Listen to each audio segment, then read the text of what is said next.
So everybody talks about how great assisted sales are, and they are, especially when the money lands in your account and you feel like a knight in shining armor who saved the seller from the depths of hopelessness on the market.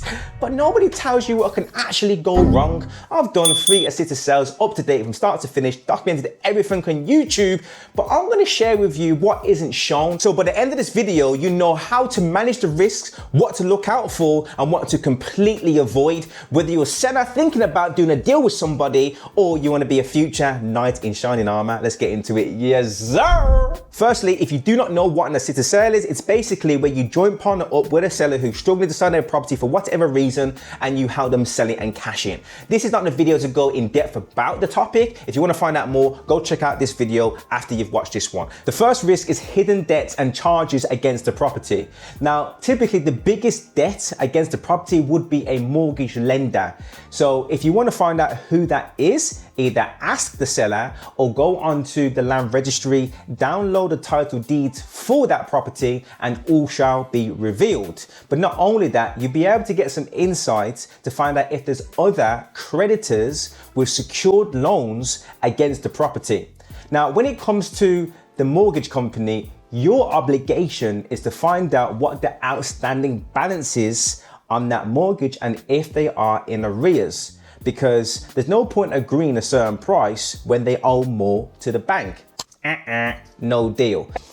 Because what can happen, my friend, you've agreed a deal with the seller, you're in the middle of a refurb and you get a knock on the door. Well, who could it be? It's the bailiff, mate, coming to change the locks and evict you, all because you didn't do your due diligence, or maybe you trusted the seller a bit too much. The point being, you need to understand how many loans are secured against the property, what do they amount to, what are the terms and conditions, and if there's any plans in place. Now, you may not just want to take the word of the seller on this. You need to follow through and contact these companies directly. Number 2, the sellers are still in control because they have their name written on the title deeds, and that would not change throughout the whole process. You will not have any ownership in this property unless you buy it.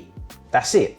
Now, you could argue with a lack of ownership comes a lack of power, but with a contract in place and certain measures, you will be able to protect your interests, which I'll name a few. Ensure that you have a contract drawn up by solicitors who specialize in this type of arrangement, which will make it enforceable in court if they breach any terms. The second one is by putting a restriction on the title deeds, so they're not able to sell that property or refinance it for whatever reason, using an RX1, which you can download from the land registry. The third one, you'll have to download the assisted sale playbook right here, or find it in the description, and you can expand your knowledge and find out more, and even join my Property for Dummies community. Let's go into point 3, spending too much on the deal, because most of the money is going to go to refurbing it, and it's easy to get very emotional when you are refurbing the property to get it sold. Now, I try and make my refurbs below the £12,000 mark.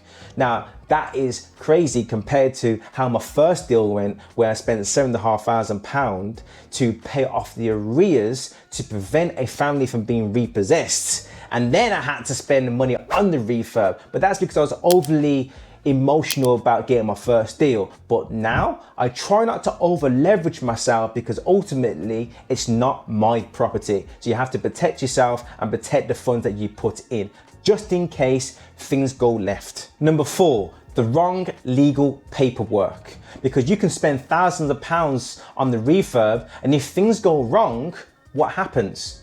It might go all up in smoke. No. Because you have the right paperwork, you've started off on solid ground. Not only will you have a solicitor that represents you, but the seller will have one as well. And because both solicitors are well versed in these type of agreements, everything should run smoothly, there's no delays, and things are just like a walk in the park. Don't skimp on solicitor fees. Don't get discouraged by other solicitors that say, oh, you can't do that. You can do that, it's just that they cannot do that. Number 5, missing a deadline. In your contract, you'll have many clauses, and somewhere it should state the duration of your agreement. Now, what happens if you've spent all this money and you haven't sold that property within that space of time? Well, you lose everything, my friend, unfortunately. You didn't abide to the terms and conditions. So it's sensible to say you need to make sure that the length of time that you agree with the seller is realistic.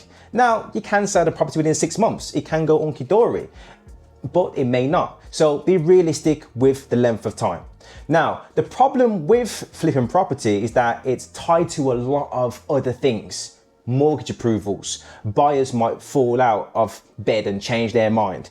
You've got chains. And the fact that you're involved in a project for so long, you're at mercy to market fluctuations. You could have the government announcing, stamp duty has gone up by £6,000, which may discourage certain buyers. So that's why you got to be careful what type of price that you agree at and your exit strategy as well. Now, listen, assisted sales can be absolutely a game changer for many, especially if you don't have a lot of money starting out and you want to do things in a low risk way. Meaning you don't want to take out bridging loans, you want to tread carefully, gain that lump sum and do what you want to do with it. And the fact that you don't need the perfect credit score, you just go out there, agree a deal with a seller and get it sold, it's a no-brainer. But if you've always been curious to find out more or why some people actually get involved with assisted sales, check this video here